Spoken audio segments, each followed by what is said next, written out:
బతుకు బతకనివ్వు కాన్సెప్ట్ ఏమైంది, ఎదగాలనే కాన్సెప్ట్ ఏమైందంటూ విజయ్ దేవరకొండ పెట్టిన పోస్టులు ఇప్పుడు వైరల్ అవుతోంది.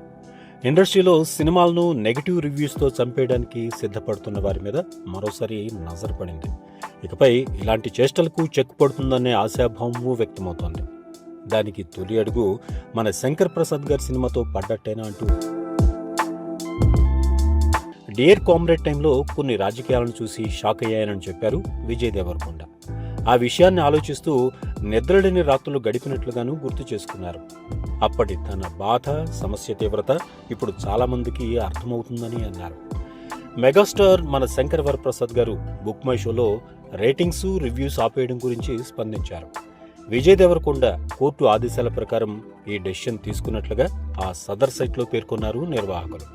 ఈ రకమైన రేటింగ్స్ వల్ల చాలా నష్టపోతున్నామంటూ గతంలో బన్నీవాసు లాంటి వారు రెస్పాండ్ అయ్యారు. నెగిటివ్ కామెంట్స్ సినిమాను డ్యామేజ్ చేస్తున్నాయని ఓపెన్ డ్యాస్ల మీద చెప్పిన సందర్భాలు కూడా ఉన్నాయి. చిన్న నిర్మాతలే కాదు, టాప్ సినిమాల ప్రొడ్యూసర్స్ కూడా పలు సందర్భాల్లో రివ్యూస్ గురించి, రేటింగ్స్ గురించి కొందరు పనిగట్టుకుని నెగిటివ్ను ప్రోత్సహిస్తున్న తీరును ప్రస్తావించారు. రేటింగ్స్ కోసం తామెంత ఖర్చు పెడుతున్నామో బహిరంగంగా షేర్ చేసుకున్న సందర్భాలు కూడా లేకపోలేదు.